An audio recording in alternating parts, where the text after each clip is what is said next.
Quality और consistent performance के लिए सिर्फ सिल्वर पंप्स एंड मोटर्स, नाम याद रखना। Good morning. આજે આપણે સૌથી પહેલાં શરૂઆત કરીશું જે ક્રૂડ રિલેટેડ આપણે જે પણ સ્ટોક છે, જેવા કે પેન્ટ, ઓઇલ માર્કેટિંગ કંપની અને સાથે સાથે એવિએશન સ્ટોક, કે જેમાં આજે આપણે એક્શન જોવા મળી શકે। એની પાછળનું કારણ છે કે જે ઓપેક પ્લસ દેશોએ એ જે ઉત્પાદન વધારવાનો તેઓ અહીંયાથી નિર્ણય લેવાના હતા 1 જાન્યુઆરીથી, પરંતુ તેઓ અહીંયાથી પાછળ ઠાલવ્યો છે અને તેઓ અહીંયાથી 3 મહિના તેઓ અહીંયાથી પાછળ અહીંયાથી આ ડિસિઝન નક્કી કરશે એવા એક સમાચાર આવ્યા છે। એટલે જેથી કરીને પેન્ટ શેર જેવા કે ઇન્ડિગો છે, બર્ગર પેન્ટ છે, ઓઇલ માર્કેટિંગ કંપની જેવી કે BPCL, HPCL અને સાથે સાથે એવિએશન સ્ટોક એટલે કે ઇન્ડિગો જેવા સ્ટોક છે કે જેમાં આજે આપણને મોટી એક એક્શન જોવા મળી શકે છે। નેક્સ્ટ વાત કરવા માંગીશ તો કેનેરા બેંક। કેનેરા બેંકમાં સમાચાર છે કે એમની જે 2 કંપની છે, એક તો કેનેરા રોબેકો AMC અને બીજું કેનેરા HSBC લાઈફ, આ બંનેમાં કંપની હિસ્સો વેચવા જઈ રહી છે, જેના માટે તેમને બોર્ડ તરફથી મંજૂરી મળી છે IPO માટે।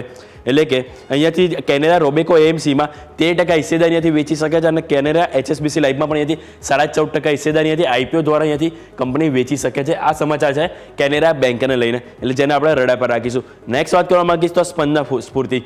અહીંયા થોડીક નેગેટિવ અસર જોવા મળી શકે। એની પાછળનું કારણ છે કે ICRA અહીંયાથી જે આઉટલુક છે કંપનીનો એ અહીંયાથી નેગેટિવ કરે છે।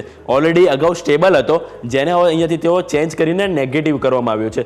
એની પાછળનું કારણ એ છે કે H1માં એસેટ ક્વોલિટી અને સાથે સાથે જે કંપની નફો ઘટી રહ્યો છે એને ધ્યાનમાં રાખીને કંપની આઉટલુકમાં અહીંયાથી બદલાવ કર્યો છે અને ICRAનું માનવું એવું છે કે આ શોર્ટ ટર્મમાં કંપનીનું જે પરફોર્મન્સ છે એમાં પણ કમજોરી આપણને અહીંયાથી જોવા મળી શકે છે।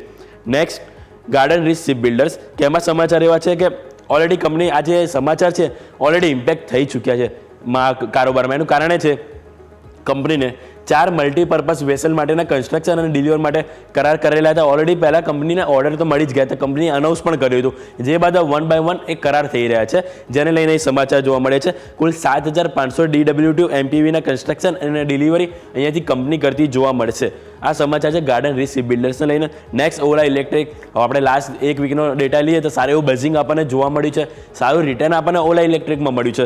હવે બીજા સમાચાર, આજે ગઈકાલે આપણે માર્કેટ બંધ થયા પછી સામે આવ્યા હતા કે CCPA એટલે કે સેન્ટ્રલ કન્ઝ્યુમર પ્રોટેક્શન ઓથોરિટી તરફથી બીજા દસ્તાવેજ અને બીજી માહિતી માગવામાં આવી છે। ઓલરેડી જે અમુક કમ્પ્લેનો લઈને જે બી અહીંયા જે ઇન્ક્વાયરી ચાલુ રહી છે એને જ લઈને હજી તેઓ અહીંયાથી બીજા દસ્તાવેજ માગે છે અને 15 દિવસની અંદર આ પૂરેપૂરી માહિતી આપવા તેમને જણાવવામાં આવી છે। એટલે ઓલે ઇલેક્ટ્રિકમાં પણ આજે આપણને એક એક્શન જોવા મળી શકે છે। નેક્સ્ટ વારી એનર્જીસ, કે તેમનો જે ચીખલીનો પ્લાન્ટ છે એના પ્લાન્ટ માટે NABL સર્ટિફિકેટ અહીંયાથી આપવામાં આવ્યું છે અને જે ટેસ્ટિંગ અને કેલિબ્રેશન લેબ માટે અહીંયાથી મંજૂરી મળી ગઈ છે કંપનીને અને જે ગુણવત્તા જાળવવા માટે આ સ્પેસિફિક કંપનીને મંજૂરી આપવામાં આવી છે। એટલે કે વારી એનર્જીસ આપણે રડા પર રહેશે।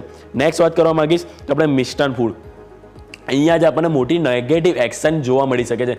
એની પાછળનું કારણ એ છે કે સેબીએ આ મિષ્ટાન ફૂડને ઓલમોસ્ટ 100 કરોડ અહીંયાથી પુનઃપ્રાપ્ત કરવાનું અહીંયાથી જણાવ્યું છે ફંડ। એ શેના માટેનું તો કંપનીની જે ગ્રુપ એન્ટિટી અને સાથે સાથે ગ્રુપ જે પ્રમોટર અને જે ડિરેક્ટર્સ છે એમના દ્વારા અહીંયાથી જે ફંડ છે ગેરઉપયોગી અહીંયાથી તેઓ ઉપયોગ કર્યો હોય એવું જણાવવામાં આવ્યું છે અને તેઓ ડાયવર્ટ કર્યા હોય પૈસા, એવા એક સમાચાર હતા, જેને કરીને 100 કરોડ તેમનો ફંડ એકત્રિત કરવાનો રહેશે અને આગળ કંપનીને લોકો પાસેથી નાણાં એકત્રિત કરવા નહીં મળે એ પણ અહીંયા જાણ કરવામાં આવી છે। અને એમના જે પ્રમોટર અને જે મેનેજમેન્ટ છે એમને સિક્યુરિટીઝ માર્કેટમાં પ્રવેશ માટે પણ પ્રતિબંધ અહીંયાથી મૂકવામાં આવ્યો છે। એટલે કે મિષ્ટાન ફૂડ માટે ઓવરઓલ નેગેટિવ સમાચાર સામે આવી રહ્યા છે।